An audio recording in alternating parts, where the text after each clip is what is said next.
Support for this podcast comes from Frito-Lay in the 2023 Snack Bracket Championship. The Frito-Lay Snack-It Challenge is underway, and fans are voting on their favorite snacks to crown champion. We're talking about prime-time matchups between the best 64 snacks in the land. Will Ruffles Ridges reign supreme? Can Doritos defend their dynasty?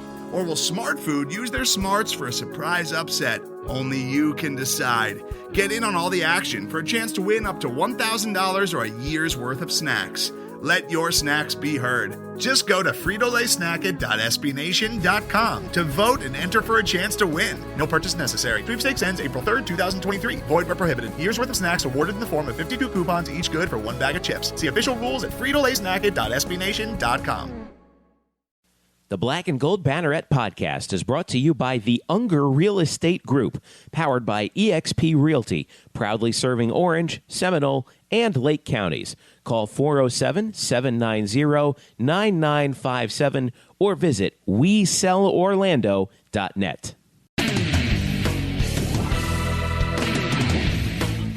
Welcome to the Black and Gold Banneret podcast summer sessions. Jeff Sharon with you here for a double dip this week here on the Black and Gold Banneret podcast. We had Morgan Ferrara earlier this week, and now the first interview. This is a big day for us. It's the first interview with UCF's new head softball coach, Cindy Ball Malone.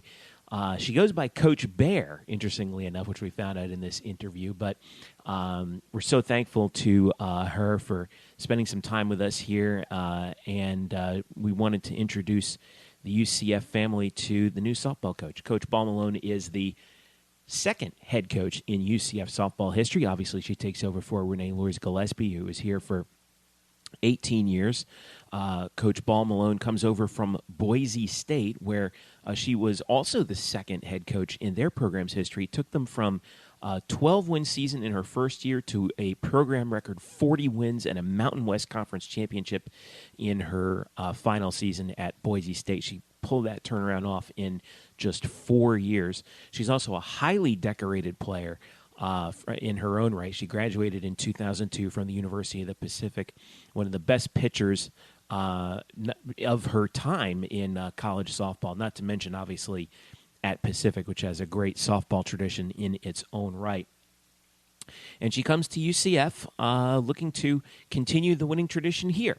And so we had her on the show just actually on Thursday morning to talk about her background as a player and as a coach, what brought her to UCF, and we had some fun stuff with our speed round that we've had with some of our coaches from the past, where we learned some interesting things about the coaches that I think you guys will really enjoy. So let's get right to it. Here's our interview with head coach Cindy Ball Malone of UCF Softball. Coach Bear, how are you? Welcome to the show. I'm doing great. Thank you. Thank you for having me. We're happy to have you on board. Welcome to UCF. Welcome to Orlando. Have you fully moved into Central Florida yet, or you still kind of have some things to tie up on some loose ends to tie up? I have some loose ends to tie up for sure. So I fully move in August. This process must be weird. I don't think that fans really appreciate like the fact that like Division I coaches all over the place, like that you have to upend your lives so quickly and move across the country. You're coming down here from Boise, Idaho. Like, what are some of the things that like you wish fans knew about the process of like coming to a new job and in a totally new city and getting acclimated to it? Yeah, well, I'll put it this way: my husband's in Boise, Idaho. Just put our house on the market. Mm-hmm. My kids are in California with grandma and grandpa, and I'm in Florida. So, oh boy, oh my God, that tells you we're all over the place right now. But I think that it's all part of the job, and it's that's our job, is to be able to adapt and adjust. So I think that the biggest thing is just learning the lay of the land, and for me, it's learning about hurricanes, and storm season. So in Boise, summer, you don't get the rain so much. And so now that we get rain every day here, I'm a little confused. But it's interesting and fun to look at and hear. So I was going to say, like, what's the worst? I mean, I guess snow, right? That's the worst sort of natural obstacle you have to contend with on a regular basis in Boise, Idaho. Yeah, I mean, we had a little bit of rain, but last season we had probably 3 to 4 feet of snow that we shoveled off of our field. So, and that was made for a really good team bonding event. So, but yeah, that's probably the worst that I could say. I mean, living in California, earthquakes. So, we're so happy to have you here in Orlando. Congratulations on being UCF's now second softball head coach, coming down here to Orlando. And let's start with talking a little bit more about your background. You went to the University of the Pacific and graduated in 2002. You are the most decorated pitcher in the history of the University of the Pacific, and at the time you played, you were one of the best pitchers in the country. Played professionally in Italy, which is awesome in its own right. You were in National Pro Fast Pitch in 2004, All-Star for the Canada Cup in 2008. All that stuff is, kind of stuff that comes off your bio, but give us the cliff notes of your career up to the point where you decided to go into coaching. Yeah, so I'll tell you that I loved softball when I was younger. I was just kind of that funny athlete that played all these positions. Yeah, catcher, pitcher, all of that. And then played basketball, volleyball, and never really knew what my thing was. Got to college, and Coach Colsey, who's still at Pacific, and Coach Tarr, who's at Washington, they helped me find myself in college. And so I went to college thinking I was going to be a doctor, did all of my undergrad work, did my internship, and absolutely hated it. So I came to coach my senior year, and I said, I don't know what I want to do now. And he said, well, why don't you stay on staff? And because we actually didn't have a pitching coach when I played there. So Coach Colsey would manage the bullpens, but as far as, developing and all those things, it was really self-run. And I think it's what taught me to be a coach, or how to coach myself even. And so he said, why don't you stay on and get your master's, and you can be our pitching coach. And so I thought, I was never thinking about being a coach. Okay, we'll test it out. Got my master's in education, got my credential, thinking I was going to go into teaching, and fell in love with coaching. So I've dabbled in teaching a little bit, as far as I was a professor at some community colleges when I was a head coach at those schools, taught at a high school for a little bit, and I just keep coming back to the coaching aspect, and I think coaching is teaching. So really fell in love with it, and I don't want to say it's the next best thing. I think playing and accomplishing things in your, as an athlete and in your own is amazing. It's even better when you're able to be a part of a student athlete when they accomplish something that they've been working for. Yeah. So I can't say that coaching is the next best thing. I think it's just in its own, it's truly amazing. It was not all great players become great coaches for one reason or another, and that's like across all sports, but you've managed to do that. What's the hardest part about transitioning from player to coach like that? Well, I'll have to say that I wasn't always one of those elite players. And so I learned how to work hard and bust my butt to get to the point of being a player and being able to compete at that level. So I learned that in the coaching realm. I think that's why I was able to see the game at a different level. And that's why I think some of the best players don't think and they just play. Whereas for me, I had to think and learn that game and that process. And so that's why I think it's really helped me in the coaching realm. And I'm a learner and an educator. So that's definitely helped me as well. But transition, it's so funny how it goes, because I remember being in my first year of coaching at Pacific, and I'm coaching some of my old teammates. Mm-hmm. And that was just a weird dynamic in itself, but I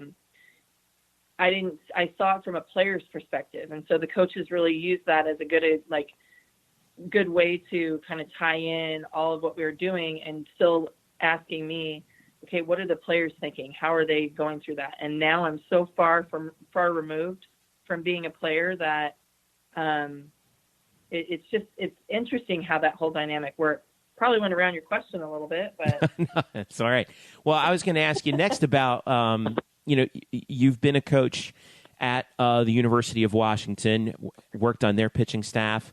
You were at Cal State Northridge prior to coming to Boise State. You're from the West Coast. What did being a member of the softball community on the West Coast do to prepare you for coming east to Florida? Well, my first two calls were to Tim Walton and Lonnie Almeida. They both came from like the same neck of the woods that I'm from. And I said, okay, how'd you do it? And they gave me some awesome words of wisdom and said that I'll be okay. And, good people, you surround yourself with good people, and those are kind of like the same things. Doesn't matter where you are, right? So you look for the same type of players in the West Coast as you would in the East Coast. And I think just our softball community, although it seems large, is very tight-knit and small. And so I think that that's going to help me along the way with introducing people. And I've already met so many amazing people just in, gosh, how long have I been employed now? Maybe 2 weeks, 3 weeks, not even. So I definitely know that I'm going to have some bumps that I'm going to hit in the road, as far as I had to ask, what do you do during a hurricane, or meeting some of the high school coaches and things like that but that's fun. I think that's what keeps me growing in my game and in my coaching career. 'Cause, the worst thing that you can do is just get comfortable. Yeah. So I think it's fun to take what I've learned and be able to meet new people and learn new things. Let's talk about your time in Boise State. The first 2 years were rough, 26-80 combined record, but then you turned the program around, 33 wins in 2017, and then last year you guys win the conference once again. 40 wins, which was a Boise State school record, and just the turnaround that you executed there was just really remarkable. What's the key to turning around a program from where Boise was to where you left it before you came to UCF? Sure. Well, the people in the program, the support.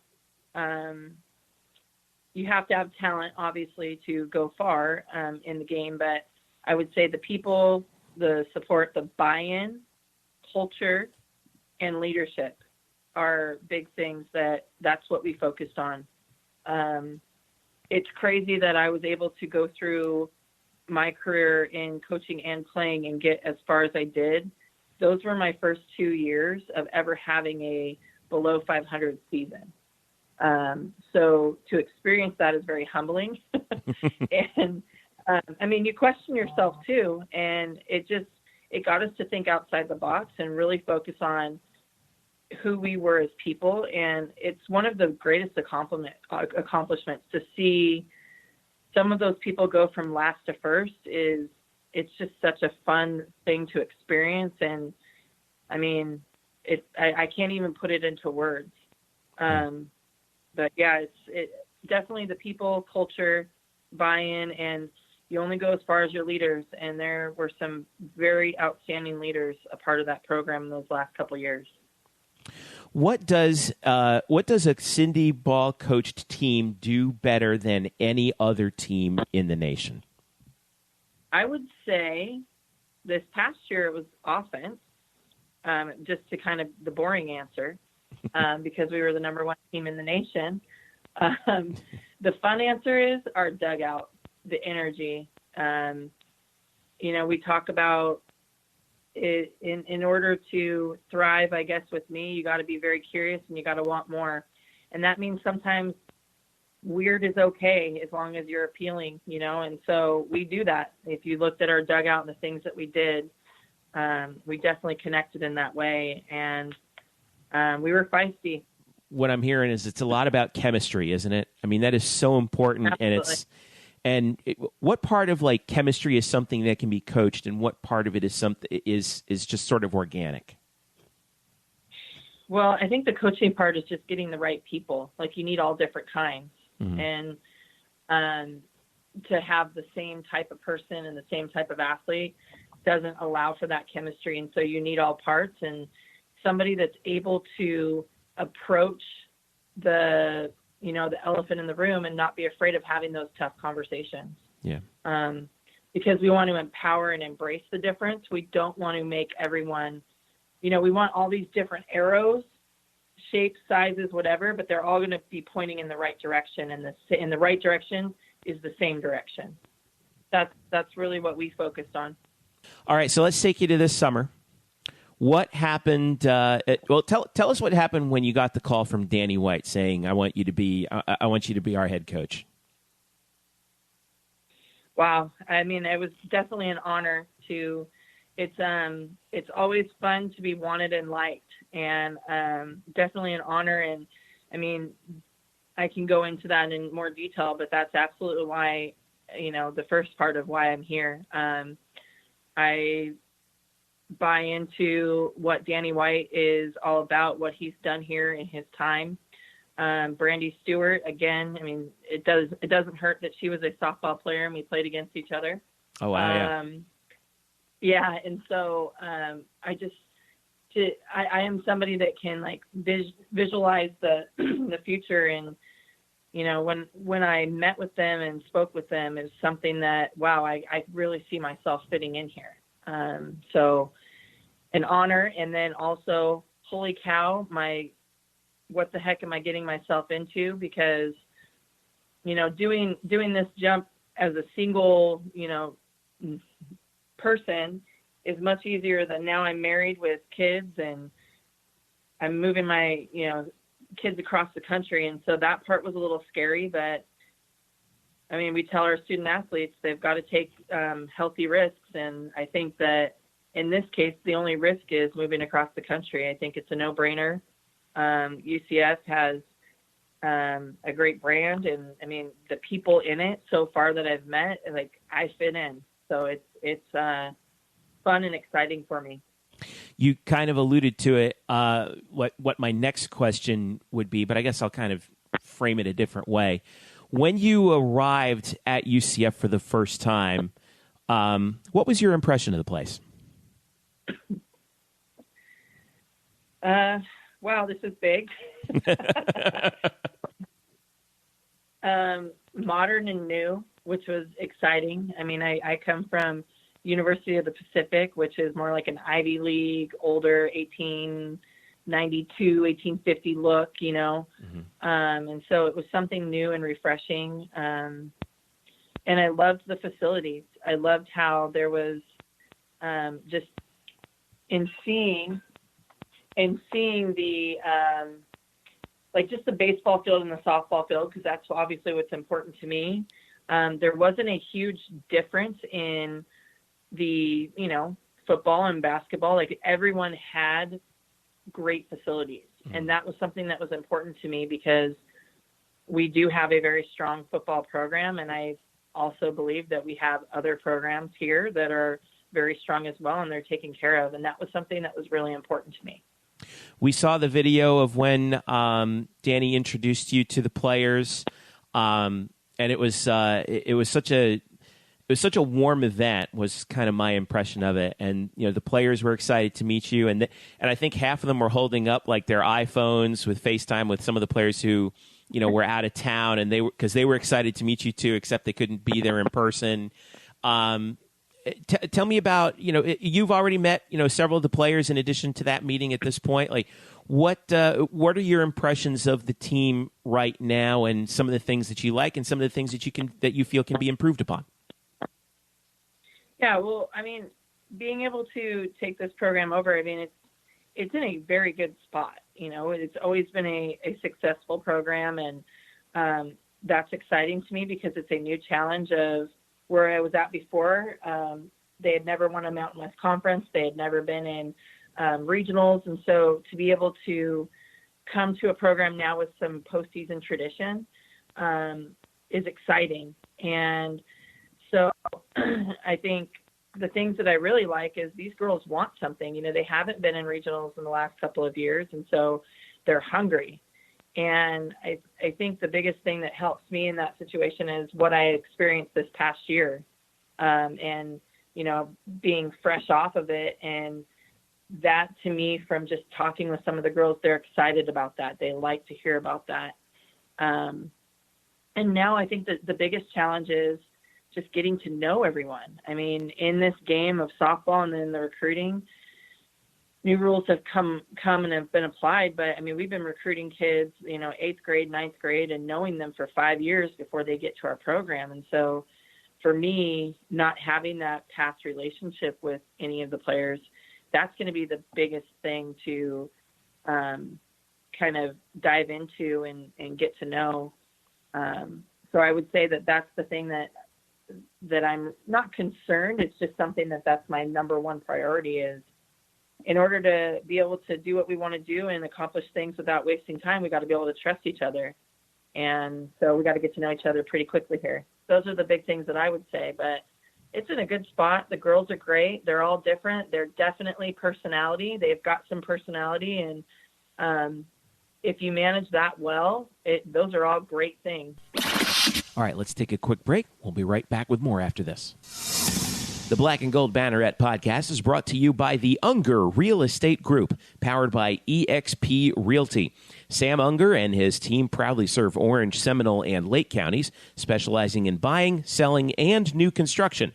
Sam is a proud UCF graduate, class of 2006, and he's such a dedicated Knight fan that right now, if you work with him as your realtor, he will donate a portion of his commission to the UCF Football Excellence Fund in your name. So if you're ready to buy a new home or sell your current home, upgrade or downsize, Sam and his team have you covered so you can find the right home at the right price in the right location. So give him a call right now at 407-790-9957. Again, that's 407-790-9957. Or visit on the web at WeSellOrlando.net. Again, that's WeSellOrlando.net. You can also reach them on Facebook at facebook.com/WeSellOrlando. Get in touch with the Unger Real Estate Group today and make finding your dream home a reality. Hello, Knight Nation. I'm Andrew Fegley. And I'm Trey Strelko. Where are we? This isn't our usual spot. It looks like we've landed in the Black and Gold Banneret podcast. Oh, yeah. I've heard of those guys. You know, Nightline has UCF sports covered. Week in and week out, we bring you interviews with newsmakers and in-depth analysis of UCF sports. Subscribe to our weekly podcast on iTunes, SoundCloud, Stitcher, or wherever you get your podcasts. Be sure to subscribe to Nightline on YouTube, like us on Facebook, and follow us on Twitter at UCF_Nightline. Trace, can we go back to the 1148 studios now and start working on our next all-new Nightline? How do we get out of here? Go Knights! Charge on. Now back to you guys in the Black and Gold Banneret podcast. Welcome back to the Black and Gold Banneret podcast summer sessions. Let's get back to our interview with UCF softball head coach Cindy Ball Malone. All right, it's time for the really fun part of our interview. Now, I've done this with all the coaches, especially the new coaches that have come around that we've had our first interviews with. We call it the speed round, but basically, it's kind of like word association almost, but I've got a couple of these questions. Not a couple. I've got a list of questions. You don't have to elaborate too much on them, but I think this will be fun. Just kind of some off the field, kind of with a few semi on the field questions, but these will be fun. All right, you ready? Ooh, okay, I'm gonna take my breath for my routine here. That's okay. There are no wrong answers here. There's all right. Here we go. Athlete you loved the most growing up? Softball, got to be Sarah Pickering. I would say and then in the other sports, I would say Chipper Jones. Ah, okay.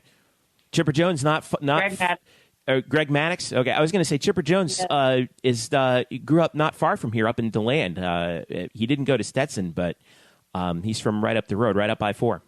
Athlete you sports hated the most growing up? I can't think of somebody I like. If I hated them, it's probably because they were really good, so I studied them. I can't think of anyone off the top of my head. The favorite coach when you were growing up? Mike Condrea. Favorite meal? Anything with chips and salsa. After a long day of work, you come home, you open up the fridge, and you pour yourself a nice glass of what? Cherry Coke. Okay. Favorite musical artist or band? It's a kind of a split between Missy Elliott and Beyonce. Favorite actor or actress? Bruce Willis. Bruce Willis. Wow. I know. You love action movies then? I do. Die Hard and all those. Favorite. So Die Hard's your favorite movie? I wouldn't say it's my favorite movie. It's one of them. I like Armageddon, and Bruce Willis is in that too. So any Bruce Willis movie. Hudson Hawk, that's an old one. TV channel that's on all the time in your office? ESPN. Okay. TV channel that's on all the time at home? Because I have kids, Paw Patrol. So it's like you Disney, too, huh? That channel. Yeah, Disney, Nick Jr., all those fun ones. Oh boy, you too, huh? Boy, because I have a 4-year-old and an 8-month-old, and I'm right there with you. Now I don't know how much you've traveled around the area, but of all the places that you've been to so far, what's your favorite place to be in Orlando that isn't your house or the office? So I haven't traveled very much so far. In my time of being here, prior to this year, I've gone to the outlet stores. I've been to Disney World. I'm going to say I love the fact that they have Lululemon outlet store here. I know that that's pretty materialistic, but that's the only thing that I've really been to. They That's have Lazy awesome. Rivers. Okay, you would probably know this, but we have to ask you, Disneyland or Disney World? Disney World. Okay. Yep, that's the one correct answer that you had to get right around here. Best player you've ever coached against? Monica Abbott. Okay. Best coach you've ever coached against? Heather Tarr, Patty Gasso. There's a lot of them. Holy cow. Yeah. Best team you've ever seen in any sport? I'm going to say the 2004 Olympic softball team. God, they were great, weren't they? Weren't they? I mean, that was the one sport. Now, I'm such an Olympic freak. I mean, I will watch anything. I will watch team handball all day. And for Athens 2004, I was glued to the TV for softball in 2004. That was a fun team to watch. Even were they? Do you think that they were? Because I think of them and I think of '96 in Atlanta. Which team do you think was better, '96 or '04? Oh gosh, that's so hard. I just think '04 because that's when we started to get into more technology in the game. Yeah. So then we had more stuff. But I mean, you look at some of those players back in the day; they were doing the same thing without all of that help. So. Right. That's a tough one. Most famous person you've ever had a one-on-one conversation with? Well, my catcher in high school and high school friend and still friend is Jessica Mendoza. Oh, wow. So, yes. But then I would have to say I've had a one-on-one conversation with Stone Cold Steve Austin and Bret the Hitman Hart. I can't wait until Eric meets you because he's such a tremendous wrestling fan, and Kelly knows this. Like, you guys are going to get along great. It's going to be fun. All right. If it wasn't for softball, what would you be doing with your professional life? Well, I thought I was going to be a doctor. I'd probably be like a kickboxing instructor. If it wasn't for softball, you would have played which other sport? Volleyball or golf. Okay. Where do you plan on buying your retirement home? That's got to be two. So it's got to be Arizona and Lake Tahoe. Oh, boy. Now you're speaking my language. Lake Tahoe? Oh, you bet. All right. You're on a deserted island. What movie is playing on repeat on the only television you have? I'm going to cheat and say it's got to be the Jurassic Park series with Jurassic World. So you did like Jurassic World. It's kind of like one of those fence movies, right? It's like, Right. people either really like it or really you really like it. Okay. Favorite professional team in any sport? Atlanta Braves 2001. Okay. I'm very specific. Why that team? Pitching. They had Maddox. They had Smoltz. They had. Gosh, I'm totally drawing a blank now. Was Tommy Glavine there, or did he leave you? Chipper, He was still there. Glavine was there. Yep. Chipper was there. Javier Lopez, Andrew Jones, Rafael Furcal. Like, come on, you can't get any better than that. Let's see. Favorite sports moment that you did not personally participate in? This is a silly one, but when Derek Jeter cut off the ball when it got thrown in, and he's on the first baseline, that was my favorite moment. Against the A's. I'm a huge Yankee fan. And I'm still not 100% sure how that play is physically possible. Right. Well, he said they practice it afterwards. And I was like, how do you practice that? Right. Like, that's strange. But he was in the perfect position at the right time. And I played that. I mean, back in the day, you had to like videotape because there was no such thing as DVR. So I remember I was videotaping the game and just rewound it and watched it over and over again. Okay, if you were on the A's coaching staff, would you for how long would you have screamed at Jeremy Giambi to why didn't you slide? Oh, I don't know. At that point, you're in that position and you're there. I don't know that you can. Right. I'm pretty sure he was like, wait, why is the ball there? Yeah, exactly. But it's a learning tool. Always, when in doubt, slide. Yeah, exactly. If you could change one on-field rule in college softball right now, what would it be? The time limit rule in between pitches. Okay. If you could change one, actually, let me go back to that. What would you change it to? I mean, we don't need to have like unlimited time, but I hate that it has to be so quick, in that time, because the pitchers are everything with the start of a play in the game. And so I don't know. I mean, I just think giving us a little bit more time to run through a normal routine. 30 seconds, that's probably too long, but I don't know. What is it now? I forget what it is. Well, you get 10 seconds to get on, and then it's like, so it's 5, 10, and 5, something like that. If you could change one off-field rule, what would it be? I don't really have one. I'm going to steal Kelly's and say that it's got to be upping the per diem for meals sometime. Good one. I stole her. Sorry. I thought it was a funny one. That's all right. You're a team player. You give credit where credit's due. I am. I do. For credit. Best piece of advice that you've ever gotten from anyone? To win, you just got to score more runs than the other team. But I would say smile. Who gave you that advice? Smile and have fun is usually Coach Tar, because she says that I worry. I'm a bear that has like those wrinkles in her forehead because I'm always thinking. And then just got to score more runs than the other team is Caitlin Bainey. So she played at UCLA, and I coached with her at Northridge. So is that where you got your nickname Coach Bear from? No, so Bear is back in the day. When I was 12, everyone called me Teddy Bear because I was, the biggest one on the team. Like I've been 6 feet tall for as long as I can remember. So I always gave bear hugs.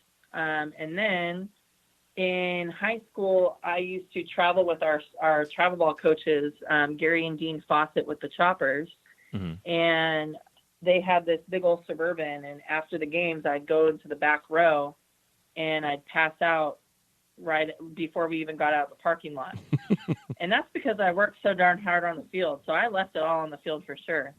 And so they said that I hibernated like a bear.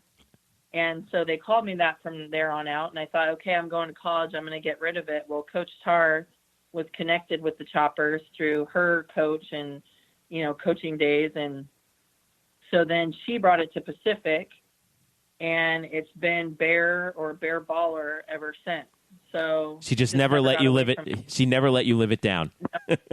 No, when I went to coach with her, it was Coach Bear. So it sticks. It makes me, I guess, unique and fun, especially in recruiting. So it's funny, though. Some of the kids are like, I'm not going to call her that, and thinking that they're going to be disrespectful. And I probably won't answer to anything else nowadays. Okay, so we're okay calling you Coach Bear then? Absolutely. Gotcha. Okay. Best thing that a player ever told you? I had a freshman this year tell me that she said, it's always better to play with passion because that's permanent and emotions are temporary. That is good. Wow. A freshman? A freshman in the summer of Summer Bridge. Wow. That's awesome. She said that. And, special individual. I'm going to write that one down. Passion is permanent. Emotions are temporary. That's really good. God, you could write a whole book on that. Holy smokes. Was she a philosophy major? She wants to go into nursing. Wow. Believe it or not. Yeah, cool. Yeah. All right, last question. Here we go. The one book you think everyone should read. I've gone outside the box on this whole thing, and so I have two. I'm a cheater, I guess, in this whole game. But we'll take it. It's got to be Heads Up Baseball if you're a softball or baseball player. Heads Up Baseball by Ken Revisa. And then just in general, The Legacy Builder. Just quick read, especially for those that don't like to read. And it's got so much just great advice that you can use in anything. Cool. So Coach Ball Malone on Twitter, UCF_softball on Twitter as well for the team. Before we go here, what's the next thing that you're going to be doing here as the summer progresses? Well, I head back out to recruit in California for a couple of weeks. You got that camp coming up too, right? We have a camp coming up, and then when we come back here, we're going to get after it in the office and then get the team back and get going, have some, I think we get a little student-athlete barbecue. So we got some fun stuff lined up with that, and then we'll get after it there, and we'll have a camp here in August as well. It's just not posted yet, so we'll get that going as well. Cool. All right. Well, we'll be keeping an eye out for that one. Coach Cindy Ball Malone, but I will call you Coach Bear from now on. Thank you so much for joining us here on the Black and Gold Banneret podcast. Welcome to Orlando. Welcome to UCF. And thank you so much for your time. Safe travels out west, and we'll see you when you get back. Thank you very much. All right. Thanks again to Coach Bear for her time this morning. Thanks also to Kelly Cartner from UCF Athletics, Assistant Director of Communications for Softball. She's helped us out tremendously, not just in the past year, but getting this interview. So thanks again to Kelly for her help on this one. Of course, you'll be able to follow all of our news with UCF Softball here on Black and Gold Banneret, blackandgoldbanneret.com. Follow us at UCF_Banneret on Twitter and on Facebook at facebook.com/blackandgoldbanneret. You can follow me at Jeff_Sharon and follow Eric Lopez, who has the corner covered on all of our softball coverage at Eric Lopez Elo. So, for all of us here at Black and Gold Banneret, I'm Jeff Sharon saying thanks for listening.